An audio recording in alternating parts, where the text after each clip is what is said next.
LED lighting has come a long way in recent years, with more accurate colour, the ability to modify the light, adjustable colour temperature, and a usable level of brightness. Plus, with a what you see is what you get effect, they've become hugely popular. So why do most pros, myself included, still prefer to use studio flash lighting? Thanks to Squarespace for sponsoring this video. Use coupon code CARL to get a 10% discount. Let's start off by looking at the differences between the LEDs and studio flashes, and how each type of lighting has to be used in a slightly different way. And then I'll also look at instances where you can actually benefit from both. So this is an 800 joule studio flashlight. Let me explain a little bit about what that means.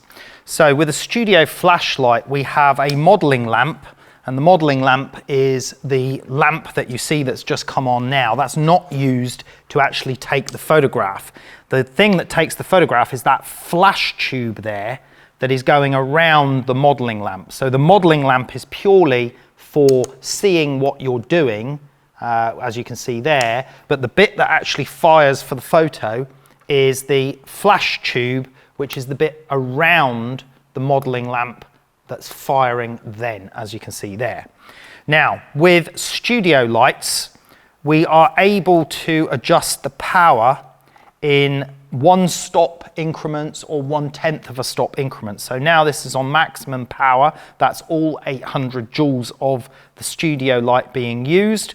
And I can drop it down by 1/10 of an f-stop there to 9.9, or I could have gone from 10 down to 9, which would be a 1-stop change, down to 8 would be another stop change as well.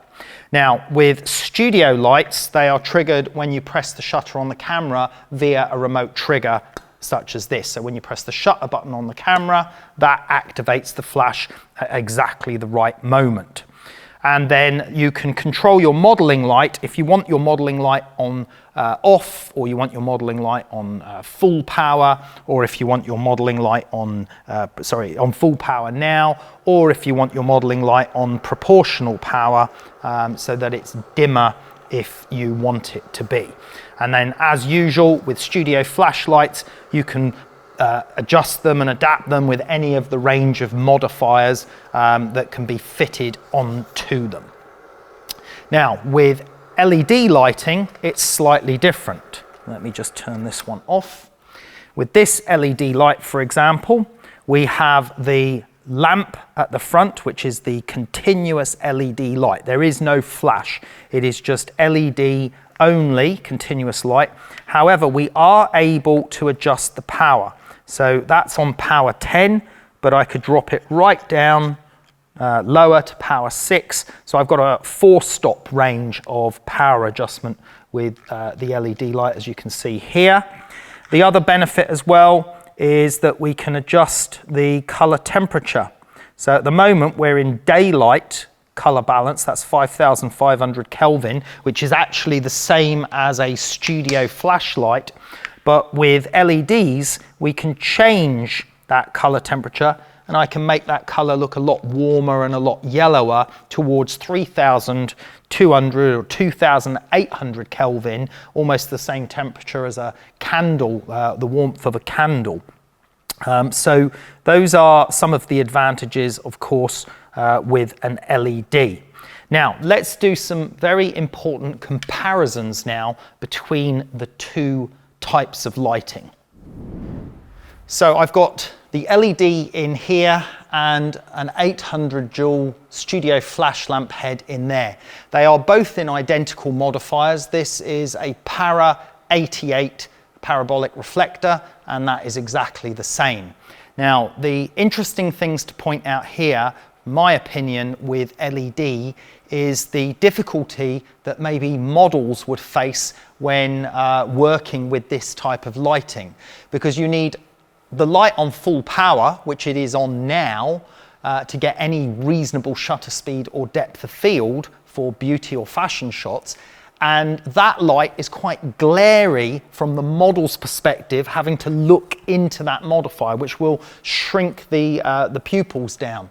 By comparison, a studio flash head we can adjust the modelling lamp separately to reduce the modelling lamp intensity to make it much more manageable for the model so that she doesn't get eye fatigue. So the most crucial difference between Studio Flash and continuous LED is the amount of output power. It's actually how much light can be thrown out of a modifier, which would dictate what aperture you can get to use, whether you can get to use a really small aperture or whether you have to use a larger aperture and higher ISO.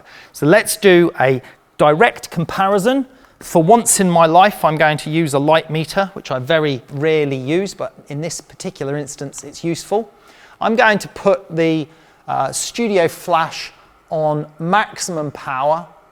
Both reflectors are in exactly the same position, so the lamp heads are at the same distance, so we will have an equivalent test. I'm going to measure from here, and then when I take the measurement on the LED, I will step over to here. But we'll see the difference in amount of power output. Now this one will not affect this because this is a flash reading. It's too fast to be affected by the LED. So I've got that set to take a reading. So I'm going to hold the light meter against my face and fire. Now that's given us a reading of f32.7. That's almost f45 basically.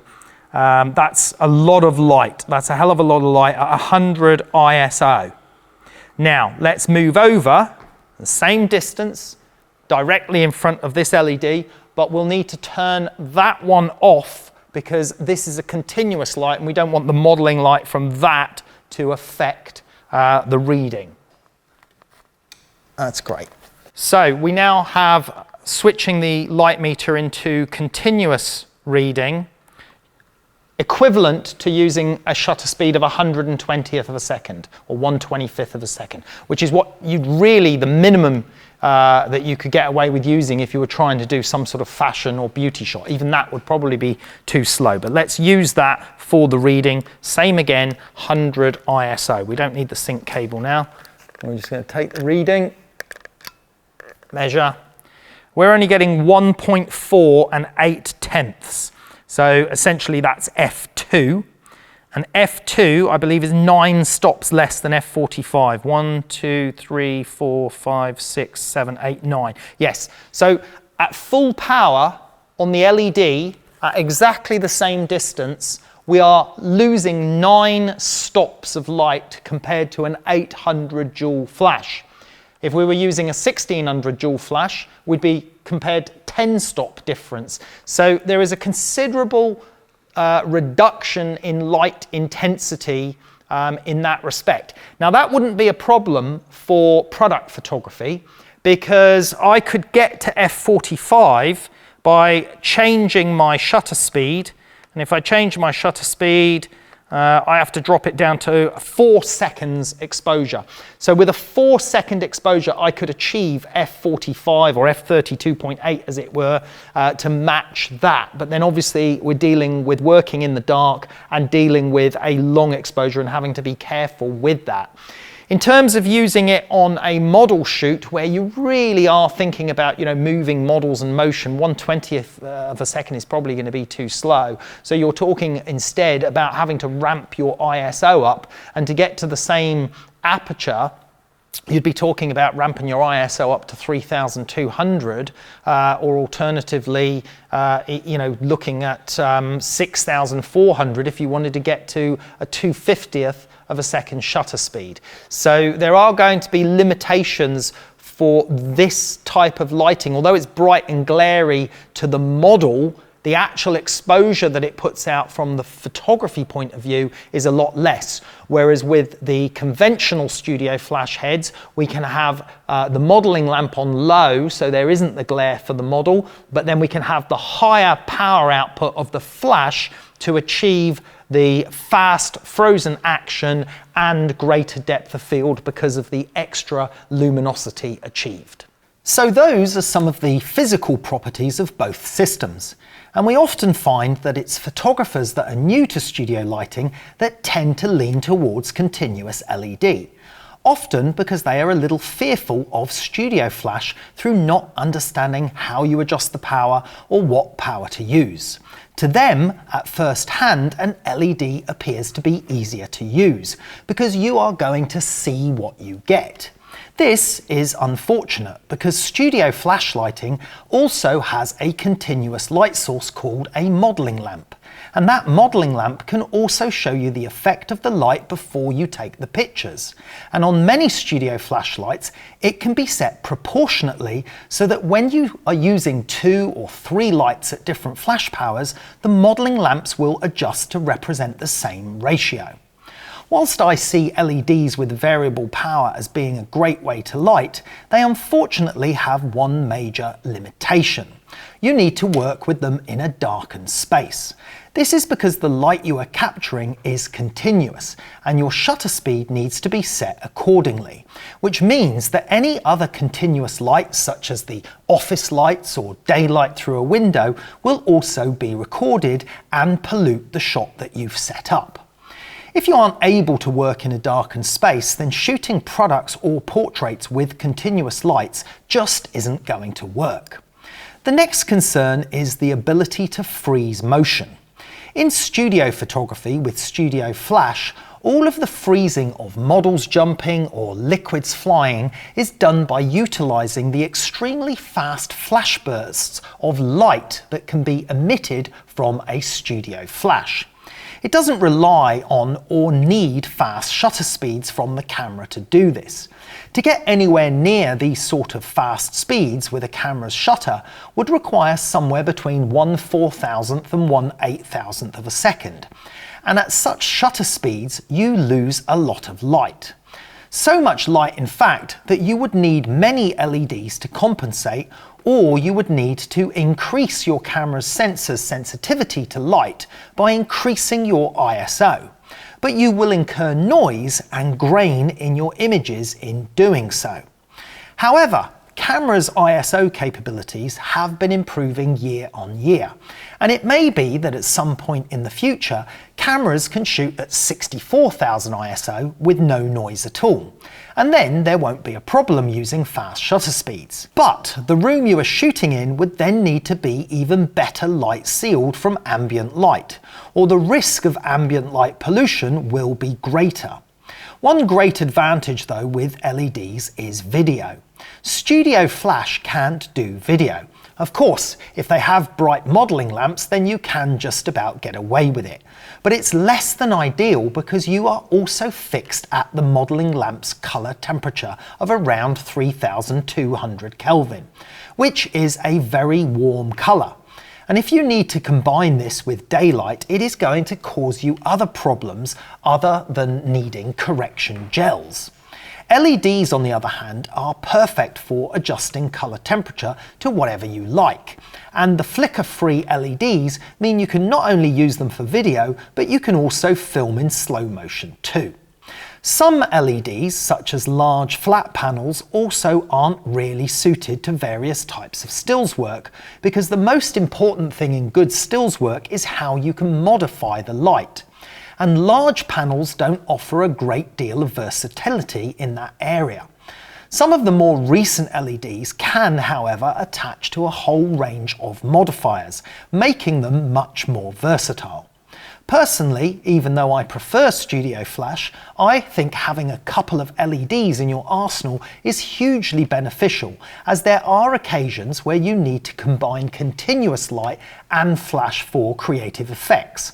And as ISO performance continues to improve, they may become more and more popular. Let's hear your thoughts on what you prefer to use and why. And remember, we have a great photography video here on YouTube every Tuesday. So click the like button, subscribe to our channel, and check out some of our other popular videos. Thanks for watching. This video is brought to you by Squarespace. From websites and online stores to marketing tools and analytics, Squarespace is the all-in-one platform to build a beautiful online presence and run your business.